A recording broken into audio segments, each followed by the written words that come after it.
After dinner, I asked for help to clean the kitchen. Only if I get paid for it. You haven't done anything useful in years. My heart shattered so violently that I couldn't even answer. Today, I'm going to tell you something I never thought I would share. And if for even a second this feels familiar, I only ask that you like this video and subscribe. It will help me keep opening my heart. Let me start from the beginning. My name is Eleanor, and I'm 73 years old. I live in a cramped 2-bedroom apartment in Brooklyn, New York, where the walls are thin and the radiator clangs like an angry ghost every morning at 6. The kitchen window faces a brick wall, and sometimes I wonder if that's a metaphor for my life, staring at barriers instead of possibilities. Every evening, my routine is the same exhausting loop. The apartment smells faintly of leftover pasta sauce, a scent that once made me happy when my children were young and hungry and grateful. Now it's tainted with bitterness. My hands ache from washing endless plates, cups, and cutlery. My back stiffens like an old wooden board, but I push on, hoping for some help, some kindness, some recognition that I'm still here, still breathing, still trying. That particular evening in March, I had imagined us laughing in the kitchen. My daughter Sarah, 38 years old and sharp as a knife, had come over with her teenage son Marcus. My son David had stopped by too, carrying his usual cloud of indifference and his smartphone permanently attached to his palm. I thought maybe we'd share stories, maybe I'd recite those poems I once read to them when they were small and believed I hung the moon in the sky. Instead, there was silence. The kind of silence that cuts deeper than screaming. The kind that makes you question if you're invisible, if you matter at all. The photos on the wall watched us eat. Yellowed snapshots of birthdays, Christmas mornings, summer vacations to the Jersey Shore when we could still afford such luxuries. In those pictures, my family smiled wide, and I believed that love was never ending, that the bonds we built would carry us through anything. The brown leather armchair my late husband Frank left behind still sits in the corner, his scent fading but not gone, a mixture of Old Spice and coffee and the promise of someone who actually listened when I spoke. But now, those relics feel suffocating. They're reminders of a life slowly slipping away, like water through cupped hands. The apartment that once felt cozy now feels like a cage, and I'm the bird who forgot how to sing. I remember washing the dishes that night, my arthritis making every movement a small act of defiance against my own body. The warm soapy water felt good on my swollen knuckles. I called out over my shoulder, trying to keep my voice light, cheerful, the way mothers do when they don't want to seem needy. "Sarah, honey, could you help me dry these? My back is really bothering me today." The silence stretched so long I thought maybe she hadn't heard me. Then came the words that would change everything. "Only if I get paid for it. You haven't done anything useful in years." The plate slipped from my hands and clattered against the sink. I gripped the counter so hard my knuckles went white. The kitchen spun slightly, and I felt something inside me crack like old porcelain. Not break, not yet, but crack. A hairline fracture in my heart that would only get worse. I wanted to say something. I opened my mouth, but no words came. What do you say to your own daughter when she treats you like hired help? When she reduces decades of love and sacrifice to a business transaction? David didn't even look up from his phone. Marcus, my grandson, shifted uncomfortably in his chair, and I saw something in his eyes, embarrassment, maybe shame. At least someone in that room still had a conscience. That night, after they all left without even saying goodbye properly, I sat in Frank's chair and let the tears come.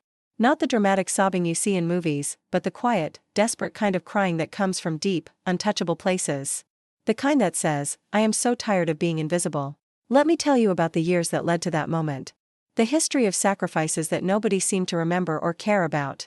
When Sarah was 22 and fresh out of college with a degree in marketing and dreams bigger than her bank account, she moved back home. "Just for a few months, Mom," she said. Those few months turned into 2 years. 2 years of me cooking her meals, doing her laundry, listening to her complain about dead-end jobs and terrible boyfriends. When she finally got her own place, she took my good dishes, my spare television, and $300 from my emergency fund that she promised to pay back but never did. David had his own problems. A gambling habit that started small and grew like cancer. When he lost his apartment at 25, he came home too. But David wasn't just broke, he was broken.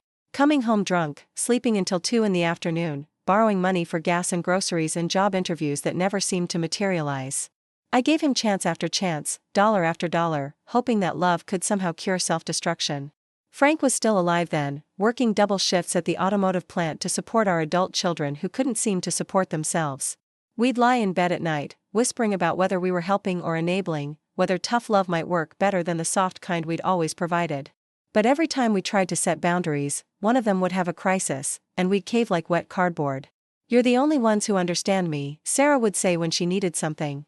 "You know I'm good for it," David would promise when he needed money. They played our parental heartstrings like a violin, and we danced to every note. When Frank got sick, lung cancer from 40 years of cigarettes and factory air, I became his full-time caretaker. The medical bills piled up like snowdrifts. My own health insurance barely covered my arthritis medications, let alone the experimental treatments Frank needed.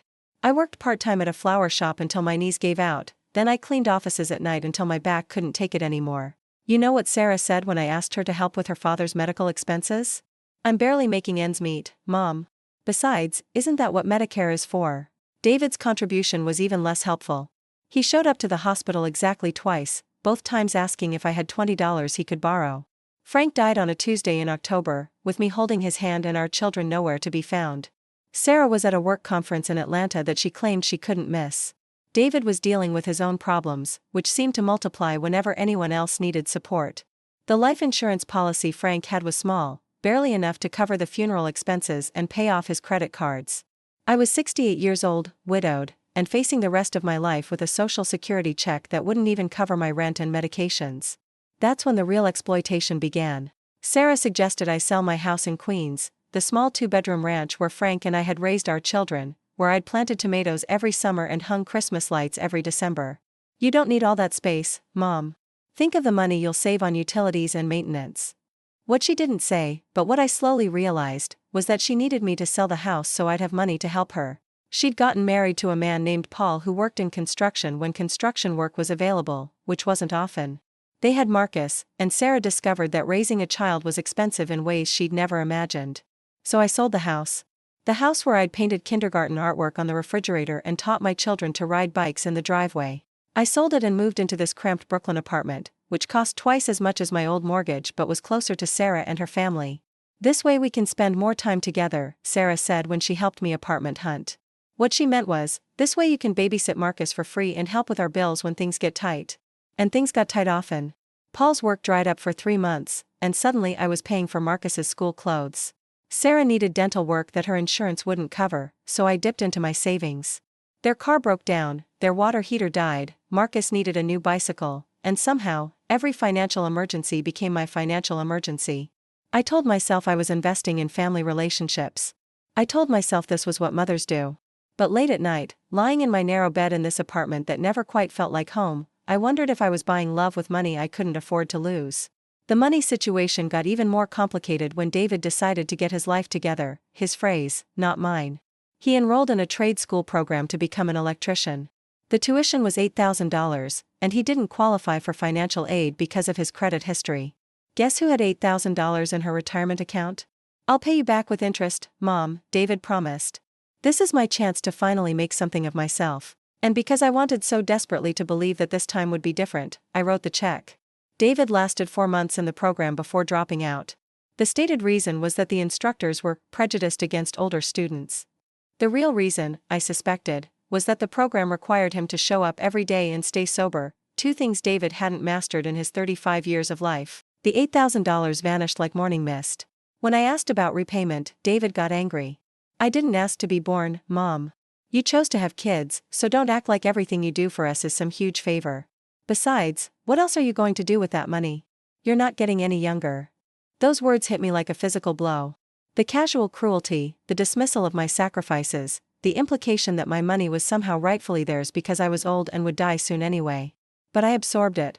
I swallowed the hurt and the anger and the growing suspicion that my children saw me as nothing more than a source of free labor and emergency funds. Because what's the alternative? If I pushed back, if I demanded respect, would I lose them entirely? Would I spend my remaining years completely alone? The pattern continued for 3 more years. Sarah would call with emergencies that required immediate financial assistance. David would appear at my door with sob stories and empty promises. I'd say yes because saying no felt like abandoning them, and abandoning them felt like admitting I'd failed as a mother. Meanwhile, my own world was shrinking. The arthritis in my hands made simple tasks painful. The medications I needed for blood pressure and cholesterol cost more every month. The apartment's heating bills in winter left me choosing between warmth and groceries. But whenever I mentioned my own struggles, Sarah would say something like, "Well, at least you have your health," even when I clearly didn't. The microaggressions started small and grew larger. When I'd call Sarah, she'd answer with impatience in her voice, as if my need to hear my daughter's voice was an inconvenience. When I'd visit their house, Marcus would barely acknowledge my presence, too absorbed in video games and social media to spare a moment for his grandmother. Kids these days, Sarah would say with a shrug, as if rudeness was just part of modern childhood and not something parents could address. David's interactions became purely transactional. He'd show up when he needed something and disappear for months when he didn't. Our conversations were entirely one-sided, him talking about his problems, his plans, his complaints about his ex-girlfriend or his current boss or his unfair landlord. If I tried to share anything about my own life, he'd glance at his phone or suddenly remember somewhere he needed to be. Last year was the worst. My 70th birthday passed without acknowledgement. Not a card, not a phone call, not even a text message. I spent the day watching my neighbor's children play in the courtyard, wondering if this is what my life had become, watching other people's happiness through windows. 2 weeks later, Sarah called to ask if I could watch Marcus for the weekend because she and Paul wanted to take a romantic getaway to the Pocono Mountains. No apology for missing my birthday, no acknowledgement that I might have feelings about being forgotten. Just an assumption that I was available and willing to provide free childcare. I said yes, of course. I always said yes. When my arthritis flared badly in November and I could barely move my fingers, I called Sarah hoping for some sympathy, maybe an offer to help with grocery shopping or cleaning. "You're probably making it worse in your head, Mom," she replied. "You know how you get stressed out over nothing. Have you tried those yoga videos on YouTube?" I hadn't made it up in my head. The pain was real. The difficulty buttoning my clothes, opening jars, and writing checks was real. But apparently my daughter knew my body better than I did. That same week, I found Sarah in my bedroom, carefully removing items from my jewelry box. Not my wedding ring, Frank had been buried with his, and I wore mine every day. But the pearl necklace my mother had given me, the gold bracelet Frank bought for our 20th anniversary, the small diamond earrings I'd inherited from my grandmother. "I'm just borrowing them for Paul's company Christmas party," Sarah said when I walked in on her. "I don't have anything nice enough to wear with my new dress." Borrowing implies returning. Those pieces never came back.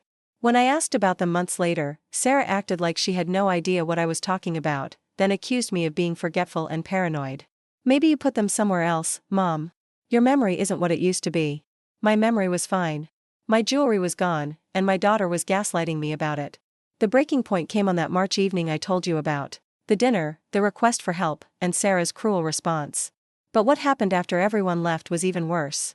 I was washing the dishes alone, as usual, when a ceramic coffee mug slipped from my trembling hands and shattered on the kitchen floor. The sound was sharp and final, like a bone breaking.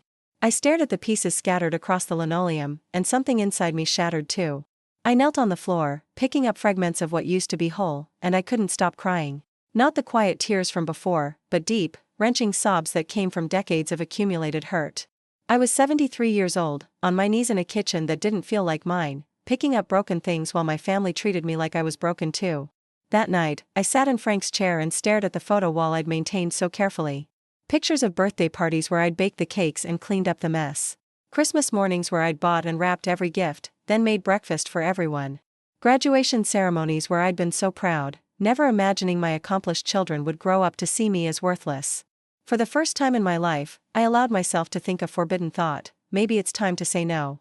Maybe it's time to stop buying love with money and labor and endless forgiveness. Maybe it's time to admit that some people will take everything you give and still ask for more. But the thought terrified me. If I stopped being useful, would anyone love me at all? If I stopped saying yes to every request, would I spend my remaining years completely alone? The fear of abandonment had been my master for so long, I didn't know how to live without it. I went to bed that night with my heart full of questions and no idea how to answer them. But as I lay in the dark, listening to sirens on the street below and arguments in the apartment above, I made a decision that would change everything. I decided to pay attention. To really watch and listen to how my family treated me. To stop making excuses for their behavior and start seeing it clearly. What I saw over the next few weeks nearly broke me. Marcus, my 15-year-old grandson, was visiting for spring break. I'd always thought we had a special relationship. I was the grandmother who remembered his favorite foods, who listened to his problems without judgment, who slipped him $20 bills when his parents weren't looking. But when his friends came over, his attitude toward me changed completely.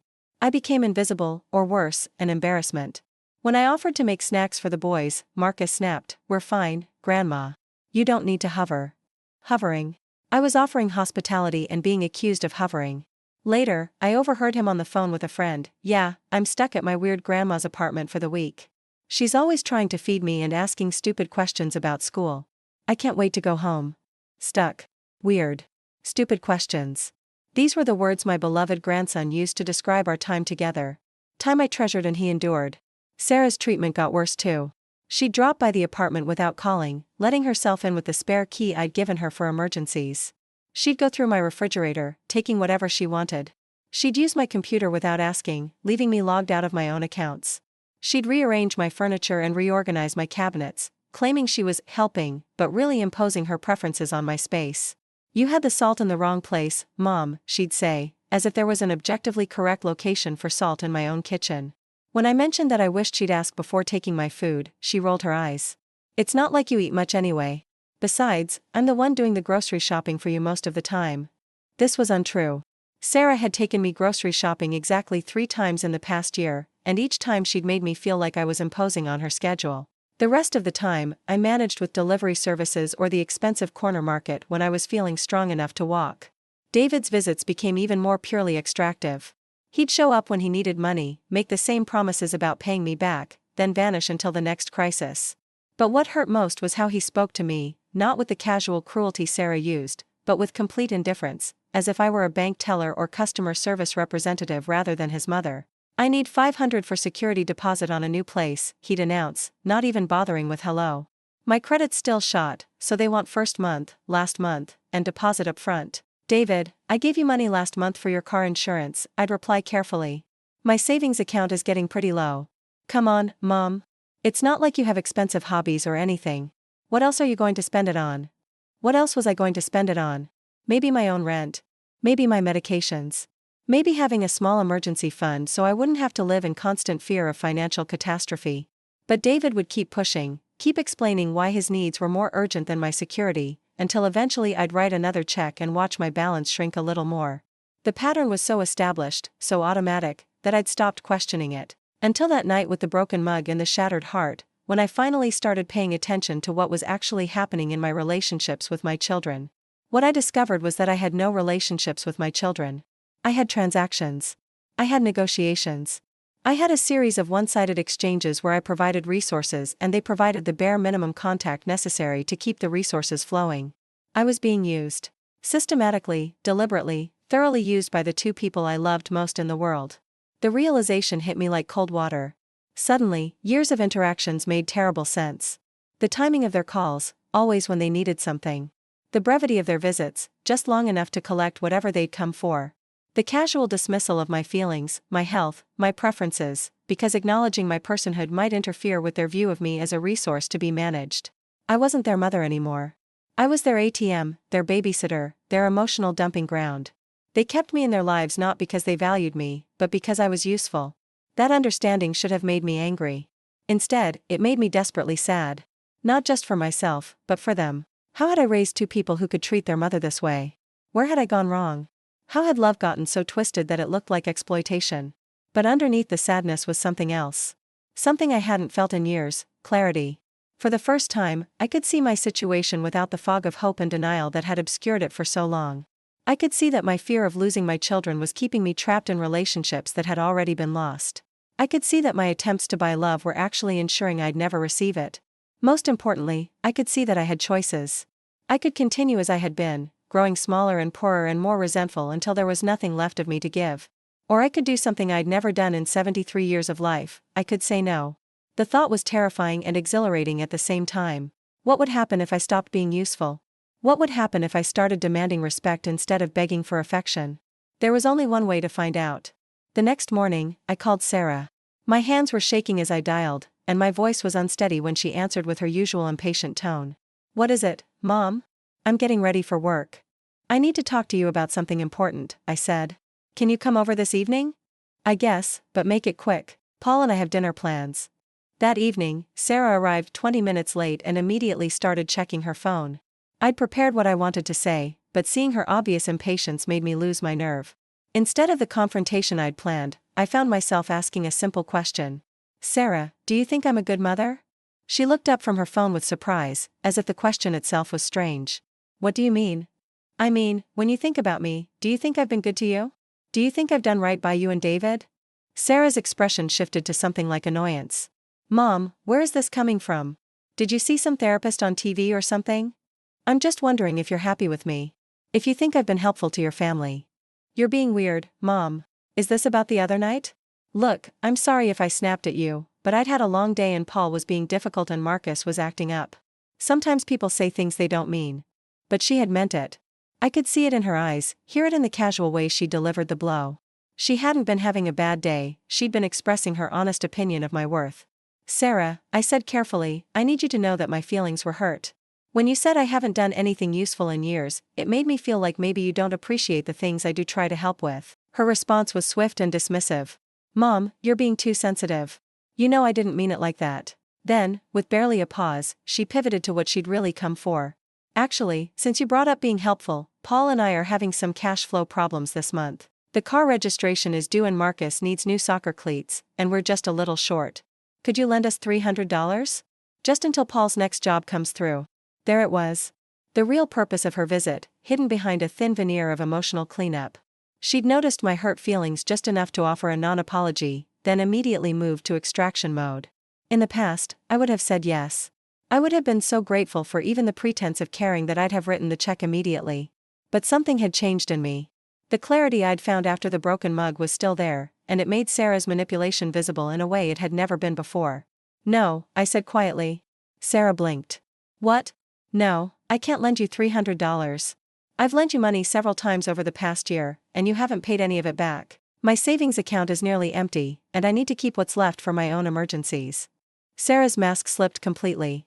The fake concern disappeared, replaced by naked anger. Are you kidding me right now? We're your family, Mom. This is what families do for each other. Is it? I asked. What have you done for me lately? What has this family done for me? We spend time with you, Sarah snapped. We invite you to family dinners. We let Marcus stay here when we travel. Don't act like we don't care about you. Let Marcus stay here. As if my home was a hotel and my grandson was a guest I should be grateful to accommodate. Sarah, you missed my birthday last year. You haven't asked about my health in months. When you come here, you take my food without asking and rearrange my things without permission. You treat my apartment like your storage unit and me like your employee. That's not caring, that's using. Sarah stood up, her face flushed with anger. I can't believe you're acting this way. Fine, if that's how you want to be, don't expect us to keep coming around. Don't expect us to keep including you in family events. You want to be selfish? Go ahead, but don't complain when you're sitting here all alone. She grabbed her purse and headed for the door, then turned back for one final blow. You know what? Maybe David was right. Maybe you would be better off in a nursing home. At least then you wouldn't be our responsibility anymore. The door slammed behind her, leaving me alone with the echo of her words. But instead of the devastation I'd expected to feel, I felt something else, relief. Finally, the pretense was over. Finally, Sarah had said what she really thought, that I was a burden, a responsibility, someone to be managed rather than loved. It hurt, but it also freed me from the exhausting work of trying to earn affection from someone who was incapable of giving it. Over the next few days, I waited for Sarah to call and apologize. I waited for some acknowledgement that she'd gone too far, some attempt to repair the damage she'd done. But my phone stayed silent. David, perhaps sensing that his usual funding source might be compromised, showed up 3 days later with flowers from the bodega and an unusual display of charm. Mom, you look great, he said, kissing my cheek. Have you been working out? I was wearing the same clothes I always wore and looked exactly as I always looked, but I appreciated the effort. For about 30 seconds. Sarah mentioned you guys had some kind of argument, David continued, settling into Frank's chair without being invited. You know how she gets when she's stressed. She doesn't mean half the things she says. What did she tell you about our argument? I asked. David shifted uncomfortably. Just that you were upset about something and maybe being a little unreasonable. Look, Mom, we all say things we don't mean when we're emotional. The important thing is family, right? Family forgives each other. Family forgives each other. But what happens when only one member of the family is doing the forgiving? David, I said, when was the last time you asked how I was doing? Not because you needed something, but just because you cared about my well-being. He looked genuinely confused by the question. I ask how you're doing. When? I don't know, all the time. When I call, when I visit. You haven't called me in 3 months except to ask for money. And your visits are always about what you need, not about spending time with me. David's charm began to crack around the edges. That's not fair, Mom. I've been dealing with a lot of stuff lately. My landlord's been on my case, work has been really stressful, and Lisa and I broke up again. I've got problems of my own. I understand that, David. But I have problems too. I have health issues and financial worries and loneliness, but you never ask about any of that. Our entire relationship revolves around your problems and your needs. So what are you saying? That I'm a bad son? I'm saying that I need our relationship to be more balanced. I need you to care about my life as much as you want me to care about yours. David was quiet for a long moment. Then he said, Mom, you're my mother. Taking care of your kids is what mothers do. That's just how it works. There it was again, the assumption that love only flowed one way, that caring was something I owed them but they didn't owe me. David, I'm 73 years old. At what point do your responsibilities as my son kick in? When you're really old and can't take care of yourself, he replied automatically. Then he seemed to realize what he'd said. I mean, when you really need help. Which you don't right now. I didn't need help right now because I was still useful. Still able to provide money and services and emotional support. But the moment I stopped being useful, I would become a burden, something to be managed rather than cherished. I think you should go, I said quietly. David's eyes widened. What? Come on, Mom, don't be like this. I came over to check on you, and you're acting all weird and hostile. I'm not being hostile. I'm being honest. And honestly, I'm tired of relationships where I give everything and get nothing in return. David left without the money he'd undoubtedly come for, and without the flowers he'd brought as a down payment on future requests. But he also left without any apparent understanding of what I'd tried to explain to him. I was alone in my apartment, more alone than I'd been in months. And for the first time in years, that felt like a choice rather than a punishment. That weekend, something wonderful happened. My neighbor from across the hall, Mrs. Alvarez, knocked on my door with a homemade apple pie and a concerned expression. Eleanor, Mija, she said in her soft Puerto Rican accent, I hear you crying at night sometimes. Are you okay? Mrs. Carmen Alvarez was 75 years old, a widow like me, and one of the warmest people I'd ever met.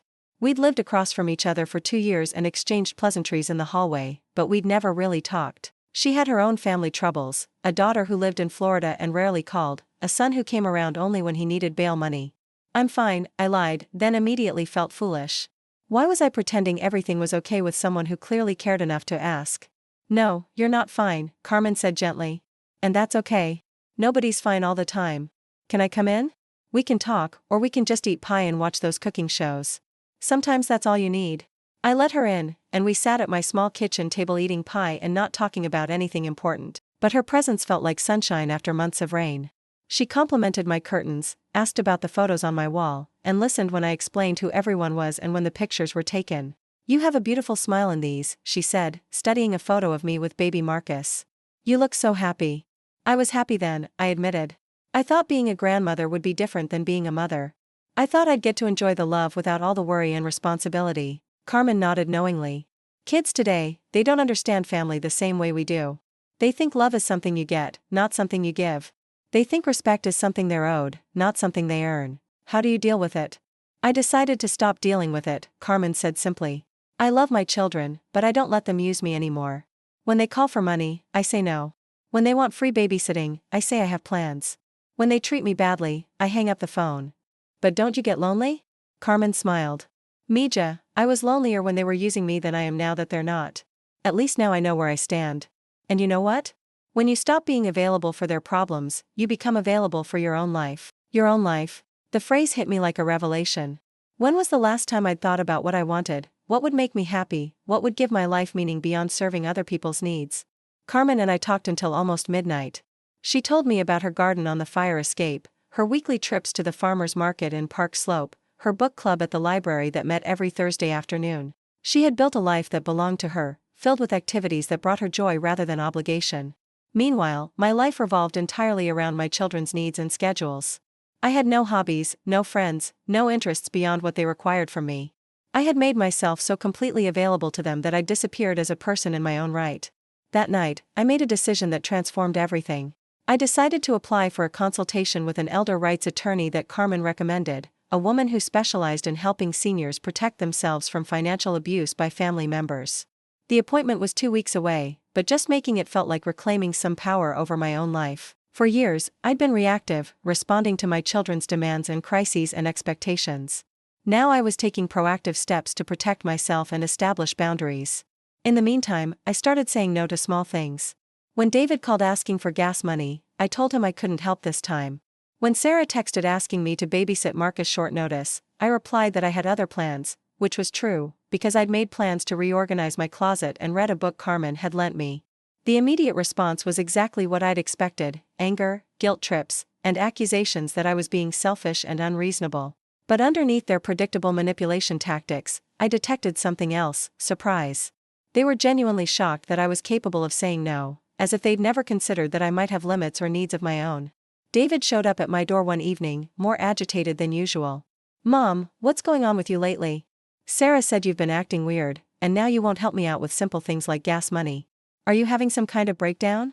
A breakdown. That's how he interpreted my decision to stop funding his irresponsibility. "I'm not having a breakdown, David. I'm having a boundary." "A what?" "A boundary. I've decided that I need to be more careful about how I spend my money and my time. I need to think about my own needs before I can help with other people's wants." David looked at me like I was speaking a foreign language.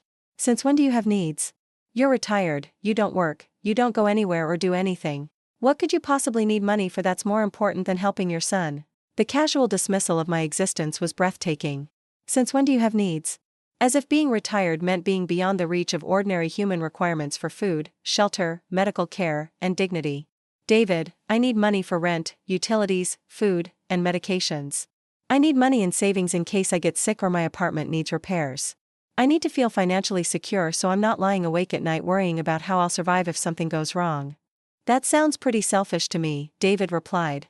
"Family is supposed to help each other out. That's what family does." "You're right," I agreed. "Family does help each other out. So when's the last time you helped me with anything?" The question hung in the air between us. David opened his mouth several times but no words came out. Finally, he said, "I help you by visiting and keeping you company." "Visiting when you need something and keeping me company while you complain about your problems isn't helping me, David. It's using me as free therapy and financial assistance." "Fine," he said, his voice getting loud. "If that's how you want to be, then maybe I won't visit anymore. Maybe I'll just leave you alone since that's apparently what you want." It was the same threat Sarah had made, the promise of abandonment if I didn't comply with their demands. The threat that had controlled me for years because I was so afraid of being alone. But something had changed in me. Maybe it was Carmen's friendship, or maybe it was simply reaching the limit of how much emotional manipulation I could absorb. Whatever it was, David's threat didn't terrify me the way it once would have. "David," I said calmly, "if the only reason you visit me is because I give you money, then you're already not really visiting me. You're visiting my wallet." He left angry, slamming the door hard enough to rattle the pictures on the wall. But I didn't chase after him. I didn't call to apologize or offer to compromise. I sat in Frank's chair and felt something I hadn't experienced in years: peace. The attorney consultation was everything I'd hoped it would be. Jennifer Rodriguez was a sharp woman in her 50s who specialized in elder law and had seen too many cases like mine. "What you're describing is financial abuse," she said bluntly after I'd explained my situation. "The fact that it's coming from your children doesn't make it less serious or less damaging." Financial abuse? Hearing it described in legal terms made it real in a way I hadn't expected. I wasn't imagining things or being dramatic, I was actually being abused by my own family. "The pattern you're describing is classic," Jennifer continued. "Adult children who view their elderly parents as sources of money and free services rather than as people deserving of respect and care. The good news is that you still have legal and financial options." She helped me understand my rights and create a plan to protect my remaining assets. We discussed power of attorney documents, will changes, and strategies for setting and enforcing financial boundaries. But most importantly, she helped me understand that what was happening to me was not normal or acceptable. "Many of my clients feel guilty about protecting themselves from family members," Jennifer said. "They worry that they're being selfish or unloving. But Eleanor, love doesn't require you to impoverish yourself or accept abuse. Real love, healthy love, includes respect and reciprocity." I left her office with paperwork to fill out and a follow-up appointment scheduled. But more than that, I left with validation that my feelings were rational and my decisions were reasonable. That night, I slept better than I had in months. Not because my problems were solved, but because I finally had a plan that centered my own well-being rather than my children's demands. The legal empowerment was important, but the personal empowerment was transformative. For the first time in years, I started thinking about what I wanted my life to look like rather than what other people expected from me. I started small. I cleaned out my closet and donated clothes that no longer fit or that I'd kept only because Sarah or David had given them to me. I rearranged my living room to suit my preferences rather than leaving everything exactly as it was when I'd moved in. I bought groceries based on what I wanted to eat rather than what I thought my family would prefer when they visited. These were tiny changes, but they felt revolutionary. My apartment began to feel like my home rather than a place I was temporarily occupying while I waited for my real life to begin. Carmen became a regular presence in my days. We'd have coffee in the mornings and share simple dinners in the evenings. We went to the farmer's market together and discovered that we both loved mystery novels and terrible reality TV shows. Having a friend, a real friend who enjoyed my company rather than tolerating it, reminded me that I was capable of relationships based on mutual affection rather than obligation. But the real test was still coming. I knew that David and Sarah wouldn't accept my new boundaries without a fight. I knew they'd escalate their manipulation tactics before they'd accept that their free ride was over. The confrontation came sooner than I'd expected, in the form of a family meeting that Sarah organized. She called on a Thursday morning with fake sweetness in her voice. "Mom, David and I have been talking, and we're worried about you. You've been acting so strange lately, and we think maybe you're depressed or having some kind of health issue. We want to have a family meeting this weekend to talk through whatever's bothering you." A family meeting. As if we were equals with equal say in family decisions, when the truth was that they'd been making unilateral decisions about my life and resources for years. "What kind of health issue do you think I'm having?" I asked. "I don't know, maybe early dementia or something. You're just acting so unlike yourself, saying no to things you'd normally want to help with. It's concerning." Early dementia. Because a woman who suddenly starts advocating for herself must be mentally ill. "Sarah, I'm not having memory problems or confusion. I'm just making different choices about how I spend my time and money." "Mom, that's exactly what I'm talking about. You're isolating yourself and pushing away people who care about you.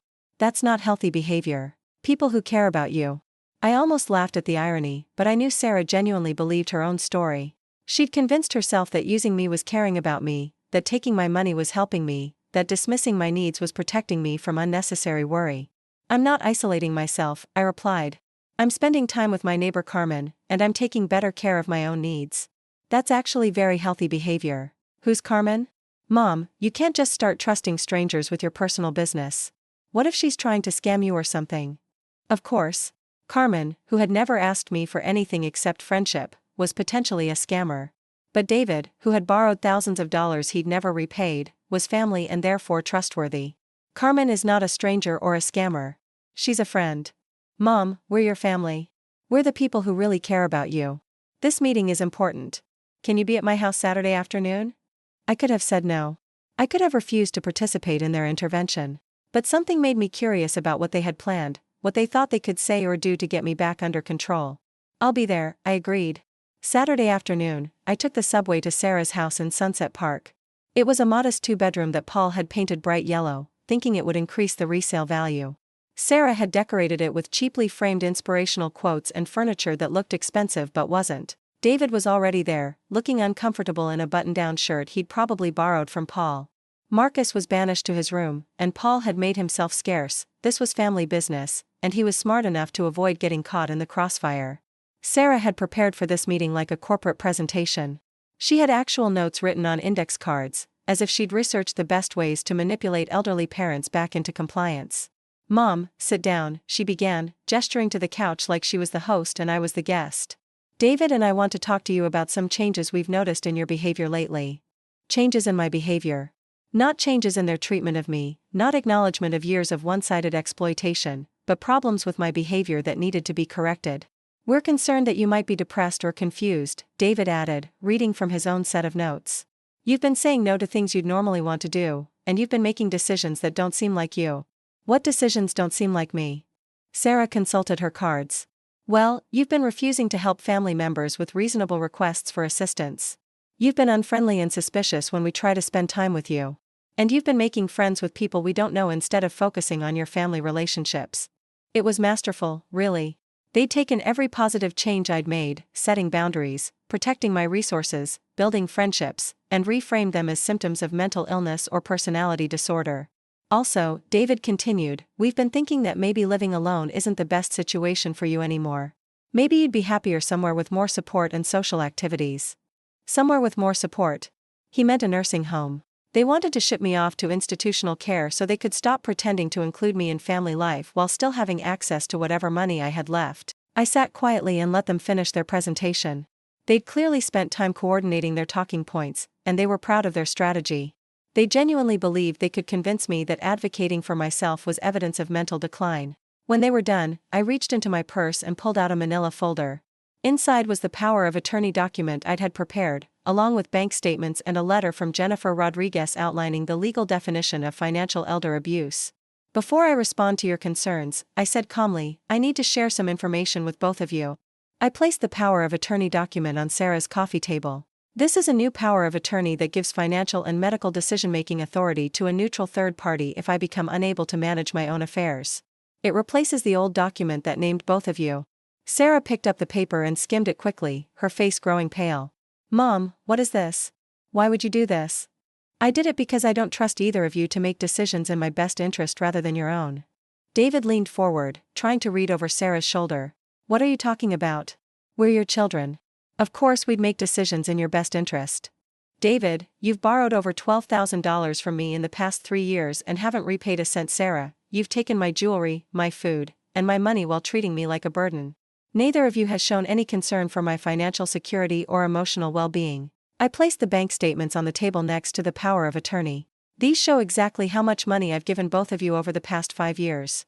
The total is over $30,000, money I gave you from my retirement savings while you complained that I wasn't doing enough to help. The numbers were stark on the page. $30,000, nearly half of what I'd had left after Frank's medical bills and funeral expenses. $30,000 that could have paid for my own healthcare, my own emergencies, my own peace of mind. Sarah was staring at the documents like they were written in a foreign language. Mom, this makes it sound like we were stealing from you or something. We're your family. You gave us that money because you wanted to help. I wanted to help when you had genuine emergencies. But I discovered that you didn't have emergencies, you had poor financial planning and expensive lifestyle choices that you expected me to subsidize. That's not true, David protested. I had real problems. I lost my job, my apartment, my car broke down. Those weren't lifestyle choices. David, you lost your job because you didn't show up consistently. You lost your apartment because you spent your rent money gambling. Your car broke down because you never maintained it properly. I was enabling your poor decisions, not helping with genuine crises. Finally, I placed Jennifer Rodriguez's letter on the table. This is from an elder law attorney who specializes in financial abuse cases. According to her, your pattern of manipulating me for money while providing no support in return meets the legal definition of financial elder abuse. The words elder abuse hung in the air like a toxic cloud. Sarah and David looked at each other, then back at me, as if I'd accused them of murder. Elder abuse? Sarah's voice was shrill. Mom, how can you say that? We love you. We include you in family activities. We spend time with you. You include me in family activities when you need a babysitter or when it's convenient for you. You spend time with me when you want something from me. That's not love, that's exploitation. David stood up, his face red with anger. This is insane, Mom. You're talking about your own children like we're criminals or something. Maybe that neighbor lady has been filling your head with paranoid ideas. Carmen hasn't filled my head with anything except the radical notion that I deserve to be treated with respect. Carmen, Sarah spat. Some stranger you barely know is more important to you than your own family. Carmen has never asked me for money. Carmen has never taken my belongings without permission. Carmen has never insulted me or dismissed my feelings. Carmen treats me like a person worth knowing, not a problem to be managed. I stood up and gathered my papers. The meeting was over, and I had said what I'd come to say. From now on, things are going to be different. I will no longer provide financial support for poor decisions or lifestyle choices. I will not babysit or provide services without being asked politely and thanked appropriately. I will not tolerate being spoken to disrespectfully or treated like a burden. Sarah jumped up, desperate panic in her voice. Mom, you can't be serious about this. We're family. Family helps each other. You're right, Sarah. Family does help each other. So when you're ready to help me instead of just taking from me, we can have a different kind of relationship. What does that mean, help you? David demanded. You don't need help. You're fine. I need help with grocery shopping when my arthritis is bad. I need help with household repairs that are beyond my physical capabilities. I need someone to check on me when I'm sick. I need to feel like I matter to you for reasons beyond my bank account. Of course you matter to us, Sarah said, but her voice lacked conviction. She was still holding the bank statements, still staring at the evidence of how much she'd taken from me. If I matter to you, prove it. Start treating me with the same consideration you'd show a friend or neighbor. Start asking about my life instead of only talking about yours. Start giving something back instead of only taking. I walked toward the door, leaving them sitting with the documents that laid out their exploitation in black and white. Mom, wait, David called. You can't just leave like this. We need to talk about this more. I turned back to look at both of them, my children, my greatest loves, my deepest disappointments. There's nothing more to talk about until you decide whether you want a relationship with me or just access to my resources. When you figure that out, you can call me. I left Sarah's house and took the subway back to Brooklyn, feeling lighter than I had in years. The confrontation I dreaded for so long was over, and I'd survived it. More than survived, I'd stood up for myself in ways I'd never imagined possible. But the real test was still coming. 3 days later, I found a package outside my apartment door. No return address, just my name written in block letters on brown paper. Inside was a letter, unsigned, but clearly from one of my children, accusing me of financial mismanagement and threatening to petition for conservatorship if I didn't restore their access to my bank accounts. The letter was full of lies. It claimed I'd been giving money to unknown individuals who were taking advantage of my diminished mental capacity. It suggested that my friendship with Carmen was evidence of poor judgment and that my consultation with an attorney proved I was paranoid and unstable. Most cruelly, it included copies of old family photos with handwritten notes questioning whether I'd forgotten how much my family loved me, whether I'd lost track of what really mattered in life. It was psychological warfare, an attempt to use my own memories and emotions against me, to make me doubt my own perceptions and decisions. In the past, this letter would have devastated me. I would have called Sarah and David immediately, apologizing for my unreasonable behavior and begging them to forgive me. I would have promised to return to our old patterns if they'd just please not abandon me. But something had fundamentally changed in my relationship with their manipulation. Instead of devastating me, the letter made me angry. The lies were so transparent, the emotional blackmail so obvious, that I could see it clearly for what it was, a desperate attempt to regain control over me. I read the letter once, then folded it carefully and placed it in my recycling bin. I didn't respond. I didn't defend myself. I didn't try to correct their false narrative or prove my mental competence. My silence was my strength. Instead of engaging with their drama, I called Jennifer Rodriguez and forwarded her a copy of the letter. She confirmed what I already knew, that the threats were legally meaningless and that the accusations were clearly retaliatory. The fact that they're escalating like this actually works in your favor, Jennifer told me. It demonstrates that your previous concerns about their behavior were justified. Adults who are genuinely concerned about a parent's well-being don't respond to reasonable boundaries with threats and lies. That weekend, Carmen and I took the subway to the Brooklyn Museum. I hadn't been to a museum in years, not since Frank died, and maybe not even since before he got sick. I'd forgotten how much I loved art, how much peace I found in looking at beautiful things created by people who understood that life could be more than survival. Standing in front of a painting by Georgia O'Keeffe, I felt something stir in me that had been dormant for years. Not just appreciation for beauty, but a desire to create something myself. When was the last time I'd done something purely for joy rather than obligation? Have you ever thought about taking an art class? Carmen asked, as if she'd been reading my mind. I used to paint a little when the children were small, I admitted. Watercolors, nothing serious. But I haven't touched a brush in probably 20 years. There's a community center in Park Slope that offers art classes for seniors. Very low-key, no pressure. Just playing around with colors and seeing what happens. Playing around. When was the last time I'd played around with anything? That Tuesday, I enrolled in beginning watercolors at the Park Slope Senior Center. The class met twice a week, and the fee was modest, $15 for the entire 8-week session, plus supplies. I could afford $15. I could afford to spend Tuesday and Thursday afternoons doing something just for myself. The first class was terrifying. I sat in a room with 12 other people, most of them my age or older, all of us holding paintbrushes like foreign objects. The instructor, a young woman named Lisa with paint-stained fingers and enormous enthusiasm, showed us basic color mixing techniques. Don't worry about making anything recognizable, she said cheerfully. Today we're just playing with colors to see what they do when they meet each other on paper. Just playing. Just experimenting. Just trying things without worrying about success or failure or other people's approval. I painted my first watercolor in decades that afternoon, a messy, imperfect wash of blues and greens that reminded me of the ocean. It wasn't skillful or sophisticated, but it was mine. I had created it with no goal beyond the pleasure of watching colors bloom across wet paper. Walking home from class, I felt something I hadn't experienced in years, anticipation.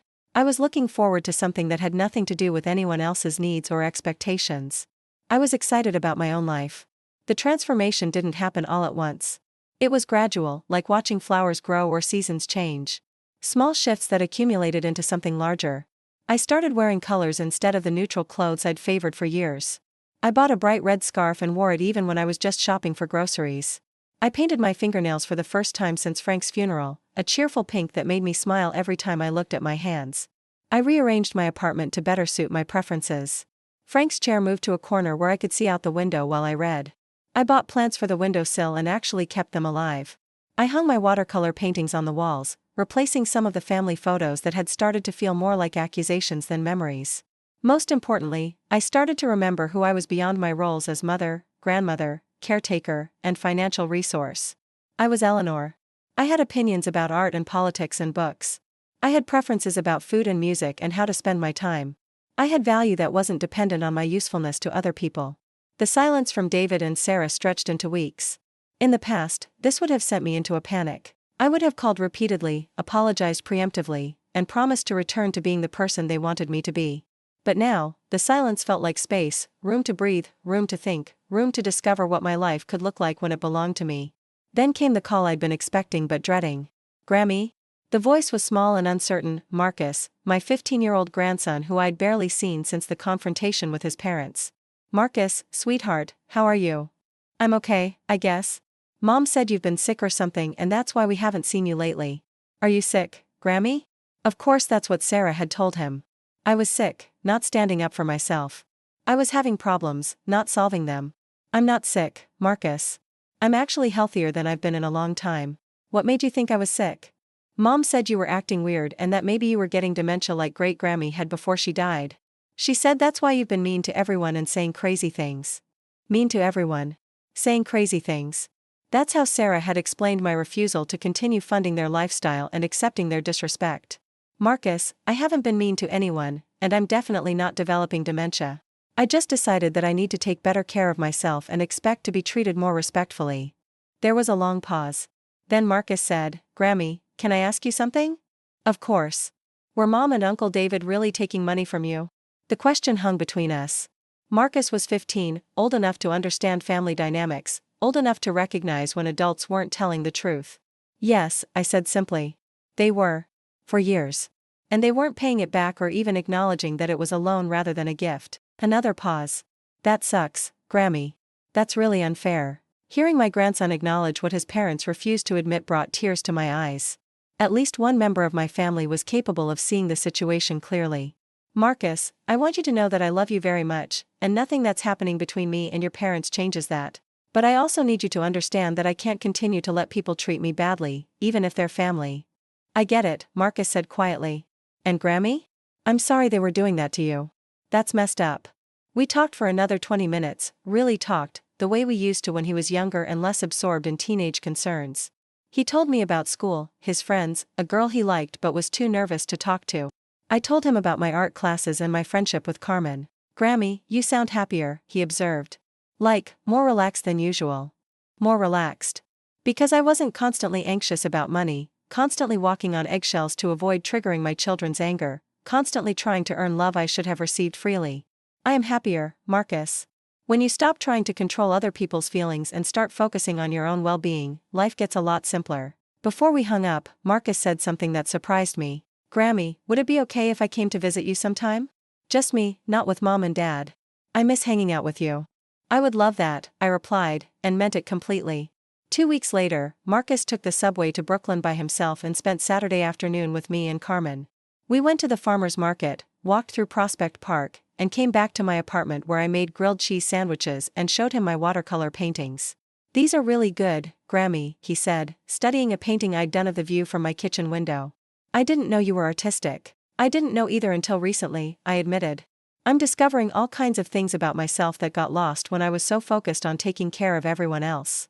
Marcus helped me organize my art supplies and listened while I told him about the other students in my class, retired teachers and nurses and accountants who were all rediscovering creative parts of themselves they'd set aside during their working years.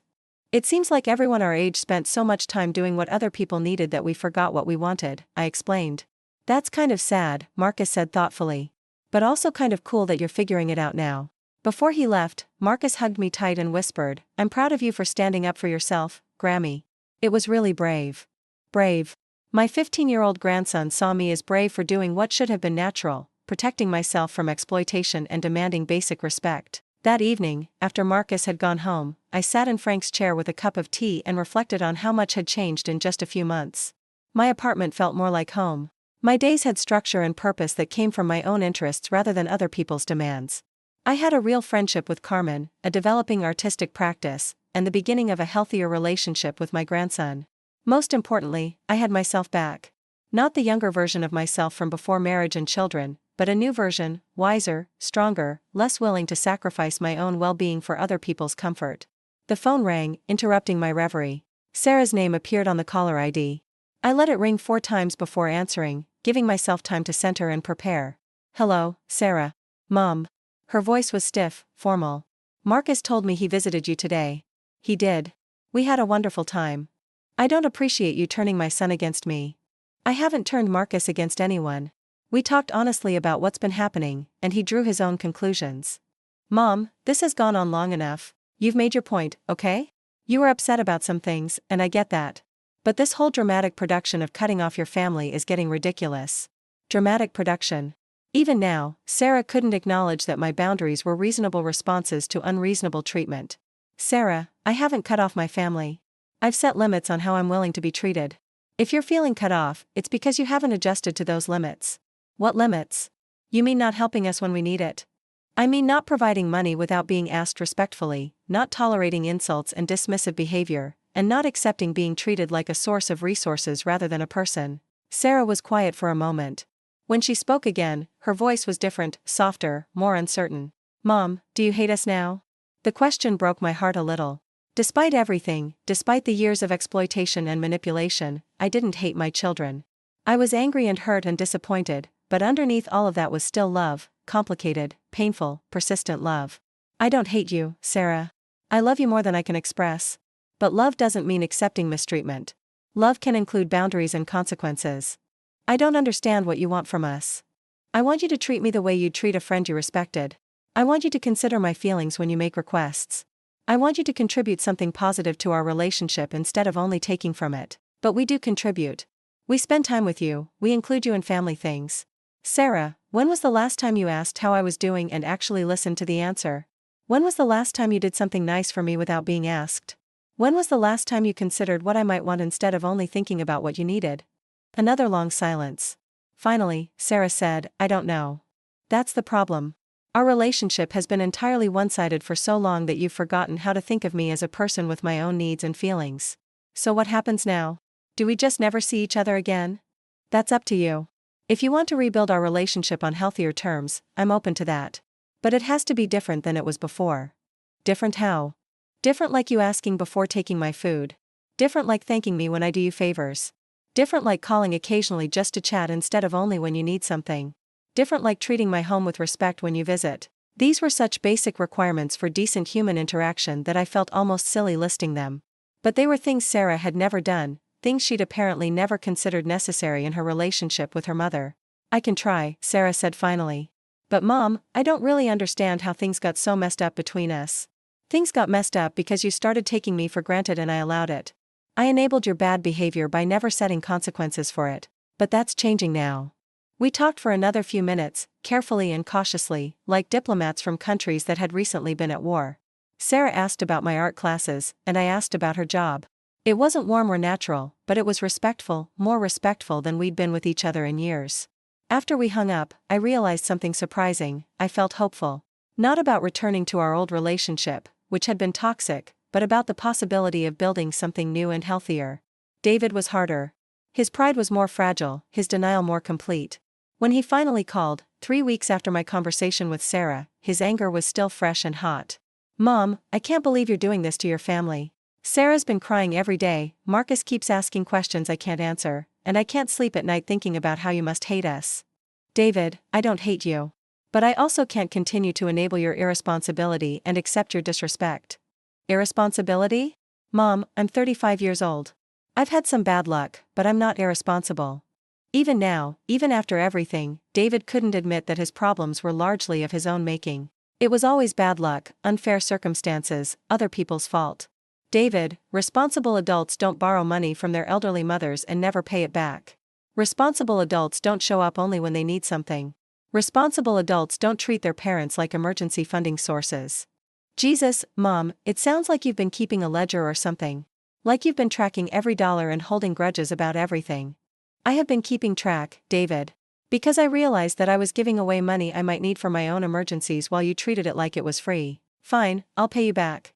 Is that what this is about? Money? It's not about the money, David. It's about what the money represents.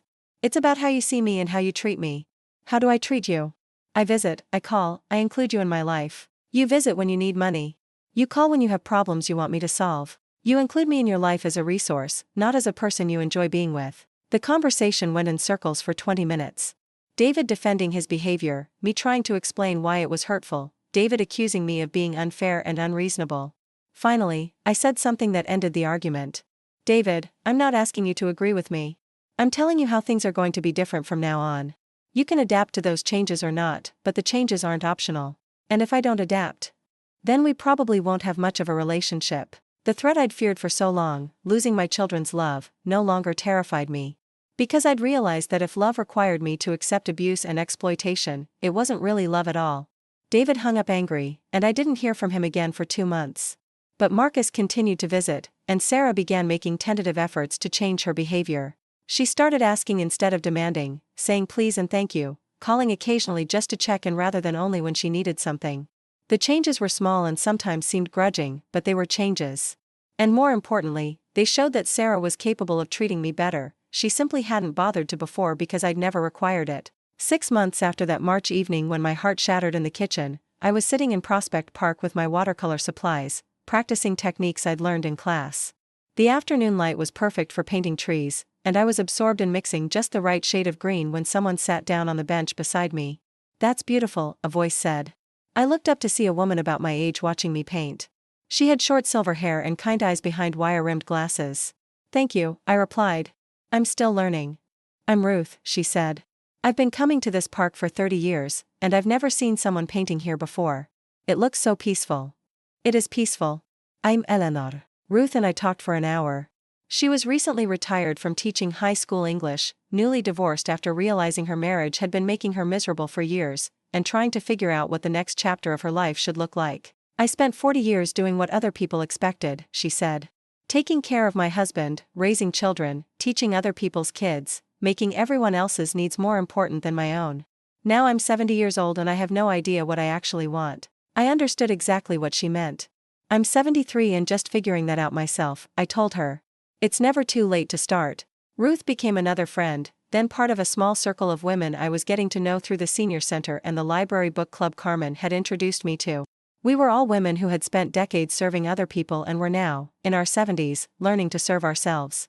We had potluck dinners where we tried new recipes and talked about books we'd read. We took day trips to art museums and botanical gardens. We shared stories about our children and grandchildren, but also about our own dreams and interests and opinions. For the first time in decades, I had a social life that was mine, not an extension of my children's activities or my late husband's interests, but genuinely mine. My art improved too. What had started as simple color experiments evolved into recognizable landscapes and still lives. I painted the view from my kitchen window in different seasons, the flowers at the farmer's market, the faces of my new friends. Nothing museum-worthy, but honest representations of a life I was finally living on my own terms. One Thursday evening in September, almost exactly 6 months after the broken mug and the broken heart, Sarah called with news that surprised me. Mom, Paul got a promotion. A real one, with a salary increase and benefits. We're going to be able to pay our own bills for the first time in years. That's wonderful, Sarah. I'm happy for him. And Mom, I know you probably don't want to hear this, but I've been thinking a lot about what you said. About how we treated you. You were right, we took advantage of you, and that wasn't fair. I hadn't expected an acknowledgement, let alone an apology. Thank you for saying that, Sarah. I want to pay you back. It'll take time, but I want to pay back the money we borrowed. And I want to try to be a better daughter. I don't really know how, but I want to try. Sarah, the money doesn't matter as much as the relationship. I just want to feel like I matter to you as a person, not just as a source of help when you need it. You do matter to me, Mom. I know I haven't shown that very well, but you're important to me. I'm sorry it took almost losing you to realize that. Almost losing you. But she hadn't lost me, she'd found me. The real me, not the diminished, fearful, constantly giving version I'd become over the years. We talked for over an hour that night, longer than we'd talked in years. Sarah told me about her work stress, her concerns about Marcus as he navigated high school, her fears about Paul's health problems. But she also asked about my art classes, my new friends, my plans for the upcoming holidays. It felt like a conversation between two adults who cared about each other, rather than a transaction between a resource and a consumer. David's transformation was slower and more grudging. He paid back some of the money he owed me, not all of it, but enough to show good faith. He started calling more regularly, though our conversations were still somewhat stiff and formal. But gradually, he began asking about my life instead of only talking about his problems. The biggest change was that he stopped asking for money. When his car needed repairs, he figured out how to pay for them himself instead of assuming I'd cover the cost. When he lost his job again, he applied for unemployment benefits and took a temporary position instead of moving back in with me. For the first time since he'd graduated high school, David was learning to solve his own problems. It was good for both of us. 1 year after that devastating March evening, I hosted Thanksgiving dinner in my small Brooklyn apartment. Sarah, Paul, and Marcus came, along with David and his new girlfriend, a sensible woman named Janet who seemed to be a good influence on him. Carmen joined us too, bringing homemade flan that made everyone groan with pleasure. The dinner was small and chaotic and perfect. Marcus helped me cook, Sarah set the table without being asked, David carved the turkey competently. We squeezed around my tiny table, elbows bumping, laughing at Janet's stories about her job at the veterinary clinic. After dinner, Marcus insisted on washing dishes while the adults talked in the living room. Sarah showed genuine interest in my recent paintings, asking thoughtful questions about technique and subject matter. David actually listened when I told a story about the book club's heated argument over our latest selection. Most remarkably, I felt relaxed and happy instead of anxious and exhausted. I wasn't performing grandmother duties or host obligations, I was simply enjoying time with people I cared about who seemed to care about me too. When everyone was getting ready to leave, Sarah hugged me tight and whispered, "Thank you for not giving up on us, Mom. Thank you for making us better." Making us better. But the truth was that I hadn't made them better, I'd just stopped enabling them to be worse. By refusing to accept mistreatment, I'd forced them to examine their behavior and make changes. By establishing boundaries, I'd created space for respect to grow. Marcus was the last to leave, and as he put on his coat, he said something that nearly brought me to tears. "Grammy, I'm really proud of the way you stood up for yourself. It was scary at first, but now everything feels more honest. Like, we all know where we stand with each other instead of pretending everything's fine when it's not." Honest. My teenage grandson had identified what had been missing from our family relationships for years: honesty about how we treated each other, honesty about what we needed and wanted, honesty about what love actually looked like versus what we told ourselves it looked like. That night, after everyone had gone home, I sat in Frank's chair with a glass of wine and looked at the photos on my walls. They were different now, still family pictures, but mixed with paintings I'd created, pictures of my new friends, images of places I'd visited and things I'd done. The old photos no longer made me sad. They reminded me of who I'd been, but they didn't define who I was now. I was still a mother and grandmother, but I was also an artist, a friend, a woman with interests and opinions and boundaries. 6 months had passed since that Thanksgiving, and my life had settled into new rhythms. I painted 3 mornings a week and volunteered at the library 2 afternoons a week. Carmen and I traveled to Washington, D.C. to see the cherry blossoms, a trip I'd dreamed of taking for years but had never prioritized over my children's needs. Ruth and I started a small art group that met in my apartment every other Tuesday. We painted and talked and supported each other's creative experiments. Sometimes Sarah would drop by during our meetings, and I was proud to introduce her to my friends as my daughter rather than feeling embarrassed about her behavior. Marcus graduated from high school with honors and was accepted to college with a partial scholarship. He'd grown into a thoughtful young man who treated me with genuine affection and respect. Sometimes I caught him looking at me with something like admiration, and I realized that my transformation had taught him valuable lessons about self-respect and healthy relationships. David was slowly building a more stable life. He'd been promoted at his new job and was talking about saving money for a down payment on a small house. His relationship with Janet seemed serious, and she'd had a positive influence on his financial habits and work ethic. More importantly, he was learning to solve problems without assuming I'd provide backup funding. Sarah's evolution was the most dramatic. The promotion Paul had received led to better financial stability, which reduced the stress that had made her so demanding and short-tempered. But more than that, she seemed to have genuinely learned something about treating people with respect. She asked before she borrowed, thanked me for favors, and contributed to our relationship instead of only taking from it. One evening in late spring, almost exactly 2 years after the kitchen incident that started everything, Sarah called with an unusual request. "Mom, I'd like to take you out to dinner this weekend. Just the 2 of us, somewhere nice." My treat. My treat. For years, every meal we'd shared had been my expense, even when we went to restaurants she'd chosen. This simple offer represented a fundamental shift in how she viewed our relationship. We went to a small Italian place in Carroll Gardens that Sarah had researched specifically because she thought I'd enjoy the atmosphere. She was right, it was quiet enough for conversation, with warm lighting and walls covered in photographs of old Brooklyn. Over dinner, Sarah told me about her work projects and Paul's health improvements and Marcus's college preparations. But she also asked detailed questions about my art classes, my volunteer work, and my travel plans with Carmen. "Mom, you seem really happy lately," she observed over dessert. "Like, genuinely happy in a way I don't remember you being for years." "I am happy," I replied. "For the first time in decades, I'm living my life instead of just managing other people's lives." "I'm sorry it took me so long to understand that you needed that," Sarah said quietly. "I got so used to thinking of you as Mom, the person who took care of everyone, that I forgot you were also Eleanor, a person with your own needs and desires." Mom versus Eleanor.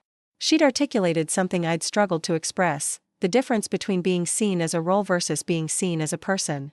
"Sarah, you weren't entirely responsible for that dynamic. I allowed it to develop because I was afraid that if I stopped being useful, you wouldn't love me anymore." "That's the saddest thing I've ever heard," Sarah said, her eyes filling with tears. "Mom, of course we love you for more than what you do for us. I know that now. But I didn't know it then." We talked until the restaurant started closing around us. Sarah insisted on paying the check and driving me home, and when she hugged me goodbye, it felt different than our old embraces, warmer, more genuine, less obligatory. "I love you, Mom," she said. "Not because of what you give me, but because of who you are." Who you are. After 75 years on this planet, I was finally being loved for who I was rather than what I provided. That summer, I did something I'd never done in my adult life: I took a vacation by myself. Carmen had been encouraging me to travel, and a watercolor workshop in Vermont caught my attention. A week in the mountains, painting landscapes and learning advanced techniques, staying in a small inn that catered to artists. I was nervous about traveling alone, but also excited. The train ride through the Hudson Valley was beautiful, and the inn was charming: old wooden floors, windows that opened onto gardens, other guests who loved art as much as I did. For 7 days, I painted from sunrise to sunset. I had no one to cook for, no one to call and check on, no responsibilities beyond showing up for workshops and feeding my own creativity. I painted mountains and streams and wildflowers, experimenting with techniques I'd been afraid to try at home. On the last evening, I called Sarah to let her know I'd be home the next day. "How was the trip, Mom? Did you have a good time?" "I had an amazing time. I learned so much, and I met wonderful people, and I created some paintings I'm actually proud of." "I'm so happy for you. You deserve to have that experience. You deserve to have that experience." Sarah was acknowledging that I deserved good things simply because I was a person worthy of good experiences, not because I'd earned them through service to others. When I returned to Brooklyn, my apartment felt like home in a way it never had before. My paintings were on the walls, my art supplies were organized in the corner, my books were arranged according to my preferences. This was my space, reflecting my interests and personality. Carmen had watered my plants and collected my mail, just as I'd done for her when she visited her sister in Florida. We were friends in the truest sense, people who cared for each other without keeping score, who helped each other without expecting payment or eternal gratitude. Ruth stopped by that evening to see my new paintings and hear about the workshop. David called to welcome me home and tell me about a promotion he'd received. Marcus texted pictures of his college dorm room and asked for my advice about course selection. I was surrounded by people who valued me, who enjoyed my company, who treated me with respect and affection. It was everything I'd hoped my relationships could be, finally realized when I'd stopped trying to buy love and started requiring respect. 3 months later, on a crisp October evening, I was preparing dinner when my phone rang. Sarah's name appeared on the screen, and I answered with the warm anticipation I always felt now when my children called. "Mom, I have news," Sarah said, her voice bubbling with excitement. "Paul and I are pregnant. You're going to be a grandmother again." A grandmother again. At 75, I would have a new grandchild to love and spoil and watch grow up. But this time would be different. This time, I would be a grandmother who was also a full person with boundaries and interests and a life of my own. "Sarah, that's wonderful news. I'm so happy for you and Paul." "Mom, I want you to know that we're going to do things differently this time. I mean, with asking for help and not taking advantage of your generosity. I've learned so much about being a better daughter, and I want to be a better mother too." "You're already a good mother, Sarah. And Marcus turned out to be an amazing young man despite our family's difficulties. This baby will be lucky to have you." We talked for an hour about due dates and baby names and Sarah's hopes for how this pregnancy would be different from her first. But we also talked about my upcoming art show, the senior center was displaying work from all the painting classes, and I had 3 pieces that would be exhibited. "Mom, I wouldn't miss your art show for anything," Sarah promised. "I'm so proud of what you've accomplished." What I'd accomplished. Not what I'd provided or given or sacrificed, but what I'd created and learned and become.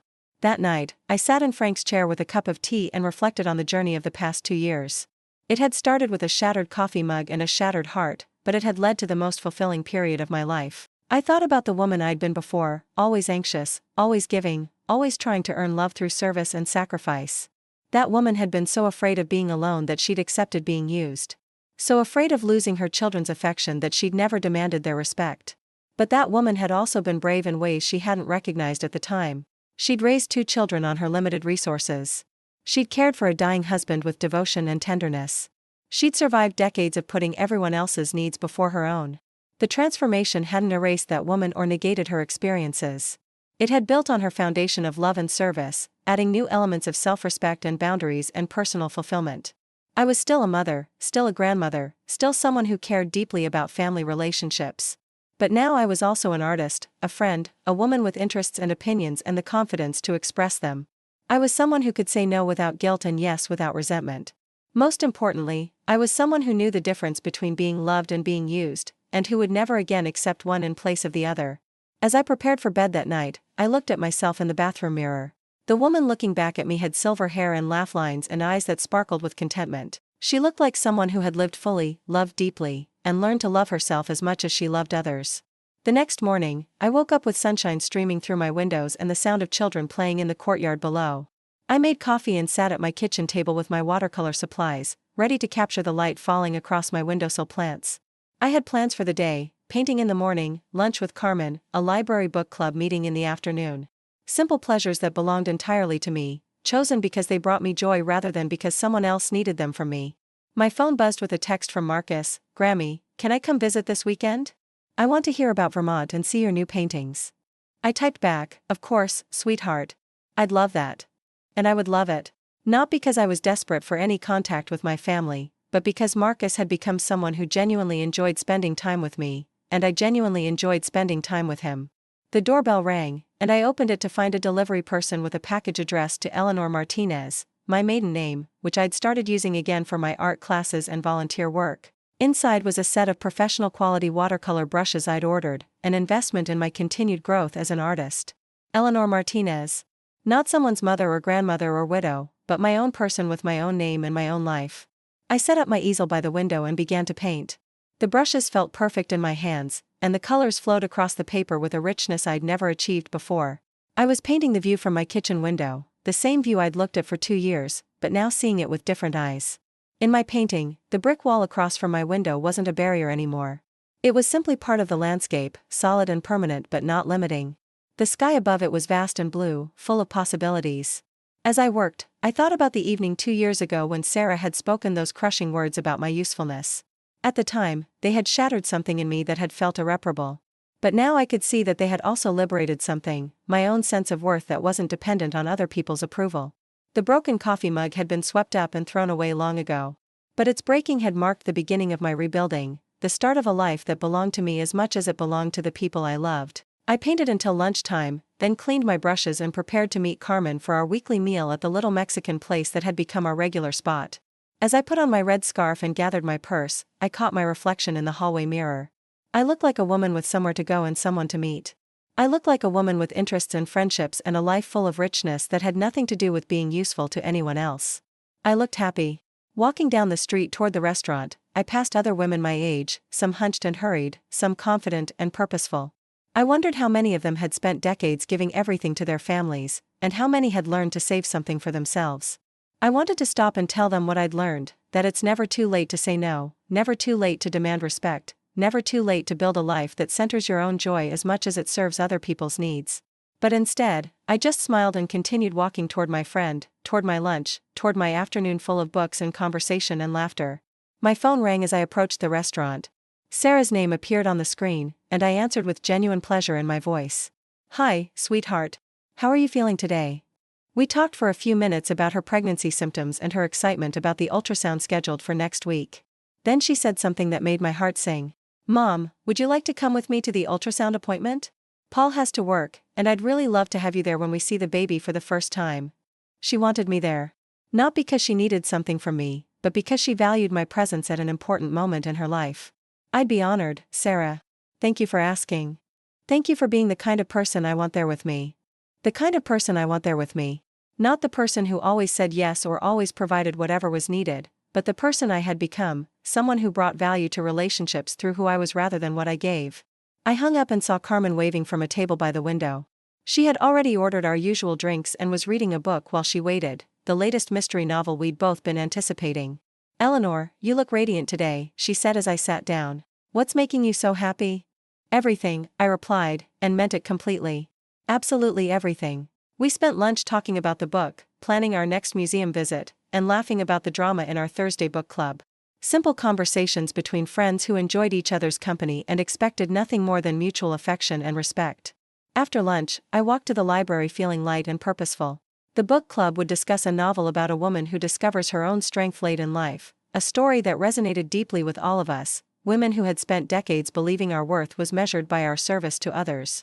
During the discussion, I found myself speaking up more than usual, sharing insights about the protagonist's journey that connected to my own transformation. The other women nodded and added their own observations, and I realized we were all variations on the same theme, women learning to value ourselves as much as we valued the people we loved. After the meeting, I walked home through Prospect Park, taking the long way because I had nowhere else I needed to be and no one waiting for me to fulfill their needs. The late afternoon light was perfect, and I stopped several times to study how it fell through the leaves, already planning future paintings. My apartment welcomed me back with the warmth of a space that truly belonged to me. I made dinner, something I wanted to eat, prepared the way I liked it, and sat at my kitchen table reading while I ate. Simple pleasures that had become precious because they were chosen rather than obligated. That evening, David called to check in and tell me about a weekend trip he was planning with Janet. They were becoming serious, and I was genuinely happy for him. More importantly, he no longer treated me like a backup plan for when his life didn't work out the way he hoped. Mom, do you have any advice about relationships? He asked. You and Dad had a good marriage, and I want to make sure I don't mess this up. David was asking for my wisdom rather than my money. He valued my experience and insights, not just my willingness to solve his problems. We talked for 30 minutes about love and compromise and the importance of treating your partner with respect even during difficult times. It felt like a conversation between adults, between people who cared about each other's well-being and happiness. Before bed, I called Marcus at his college dorm. He answered immediately, his voice bright with pleasure at hearing from me. Grammy, I was just thinking about you. I'm taking an art elective this semester, and the professor mentioned watercolors. I told her about your paintings, and she said maybe I could show her some photos of your work sometime. My grandson was proud of my art. He wanted to share my accomplishments with his professor. I was no longer just the grandmother who provided money and babysitting, I was the grandmother who had interesting talents and achievements worth discussing. We talked about his classes, his new friends, his plans for winter break. But we also talked about my upcoming art show, my next painting workshop, and the mystery novel I was reading. Our conversation was balanced, mutual, full of genuine interest in each other's lives. After we hung up, I sat in Frank's chair and looked around my apartment. The paintings on the walls, the books on the shelves, the plants thriving on the windowsill, everything reflected my interests and personality. This was the first home I'd ever had that belonged entirely to me. I thought about Frank and wondered what he would think of the woman I'd become. I hoped he would be proud of my strength, my creativity, my refusal to disappear into other people's needs. I hoped he would recognize that I was still the woman he'd fallen in love with, but with her dimmed light restored to full brightness. 2 years ago, I had been a woman whose heart shattered when her daughter dismissed her worth. Tonight, I was a woman whose heart filled with contentment when she thought about all the ways her life had become rich and meaningful. The transformation hadn't been easy or quick. There had been lonely nights and difficult conversations and moments of doubt when I wondered if I was being selfish or unreasonable. But those moments had passed, leaving behind a clarity and peace I'd never known before. I had learned that love without respect is not really love. I had learned that being needed is not the same as being valued. I had learned that saying no to unreasonable demands creates space for genuine connection to grow. Most importantly, I had learned that it's never too late to reclaim your own life, to insist on being treated with dignity, to choose joy over obligation. As I prepared for sleep, I reflected on the journey that had brought me here. It had started with a simple request for help in the kitchen and a cruel response that broke something fundamental in my relationship with my children. But that breaking had also been a breaking open, a crack that let light in where none had existed before. The woman who had asked for help drying dishes had been someone who begged for scraps of affection while providing unlimited resources. The woman getting ready for bed was someone who gave love freely but also required respect, who contributed to her family while maintaining her own identity. Tomorrow I would wake up and make art and see friends and live a life that belonged to me as much as it served the people I loved. My children would call or visit or text, and I would be genuinely happy to hear from them, not desperate for contact, not grateful for crumbs, but pleased to connect with people who had learned to value me properly. Sarah's baby would be born in a few months, and I would be a grandmother again. But this time, I would be a grandmother who modeled healthy boundaries, who showed my grandchild that love includes self-respect, who demonstrated that growing older doesn't mean becoming smaller. I turned off the lights and settled into bed, listening to the familiar sounds of the city outside my window. Somewhere out there were other women my age learning to say no, learning to choose themselves, learning that it's never too late to bloom. If you have ever lived through something like this, or if you know someone who has struggled with being taken for granted by family, I want you to know that change is possible. Respect is achievable. Joy can be reclaimed. Have you ever felt like your worth was measured only by what you could provide for others? Have you ever had to choose between being used and being alone? Your story matters, and your experiences have shaped you in ways that deserve recognition. Please share your thoughts in the comments below. Your story might be exactly what someone else needs to hear today. And if this story touched you, if it reminded you of your own journey or gave you hope for changes you'd like to make, please like this video and subscribe to my channel. When we share these truths about family, aging, and self-respect, we create a community where no one has to choose between being loved and being respected. Thank you for listening to my story. Thank you for seeing me not just as someone's mother or grandmother, but as Eleanor, a woman who learned to love herself as fiercely as she loved others.